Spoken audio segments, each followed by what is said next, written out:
Put God first. Put God first in everything you do.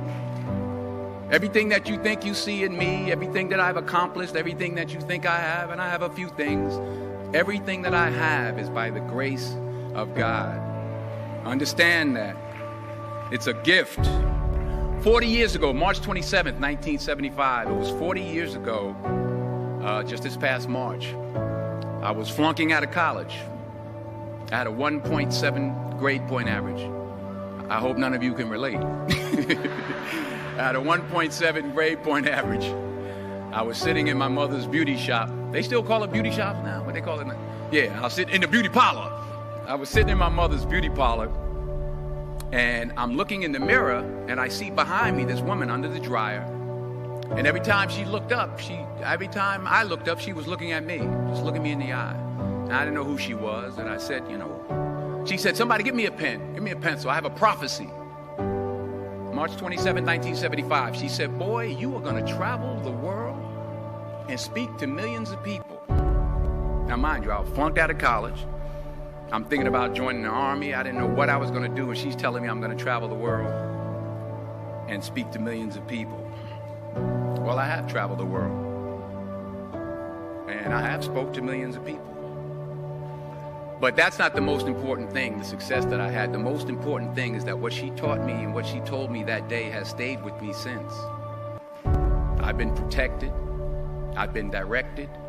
I've been corrected. I've kept God in my life, and it's kept me humble.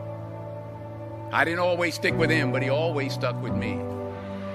So stick with him in everything you do. If you think you want to do what you think I've done, then do what I've done and stick with God. Number 2, fail big. That's right. Fail big. Today's the beginning of the rest of your life, and it can be very frightening. It's a new world out there. It's a mean world out there, and you only live once. So do what you feel passionate about. Take chances professionally.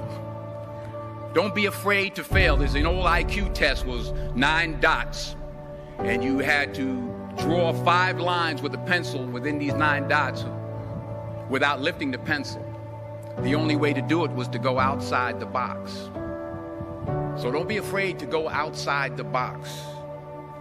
Don't be afraid to think outside the box. Don't be afraid to fail big, to dream big. But remember, dreams without goals are just dreams, and they ultimately fuel disappointment. So have dreams, but have goals.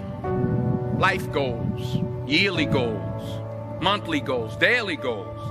I try to give myself a goal every day. Sometimes it's just to not curse somebody out.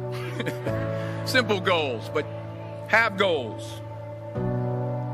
And understand that to achieve these goals, you must apply discipline and consistency. In order to achieve your goals, you must apply discipline, which you've already done, and consistency every day, not just on Tuesday and miss a few days. You have to work at it every day. You have to plan every day. You've heard the saying, we don't plan to fail, we fail to plan. Hard work works. Working really hard is what successful people do. And in this text, tweet, twerk world that you've grown up in, remember, just because you're doing a lot more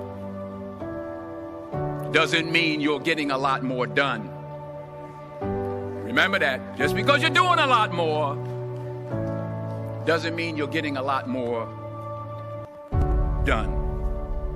Don't confuse movement with progress. My mother told me, she said, yeah, because you can run in place all the time and never get anywhere.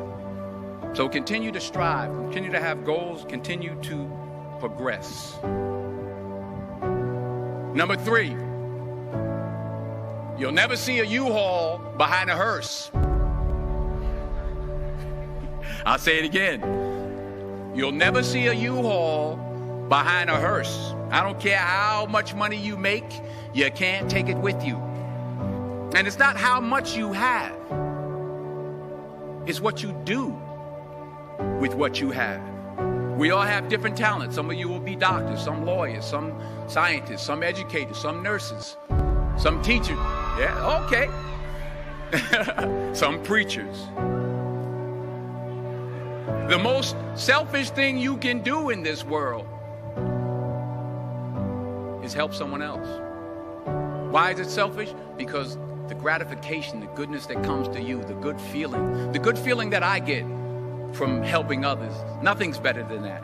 Not jewelry, not big house I have, not the cars, but it's the joy. That's where the joy is, in helping others. That's where the success is. Finally, I pray that you put your slippers way under the bed tonight, so that when you wake up in the morning, you have to get on your knees to reach them.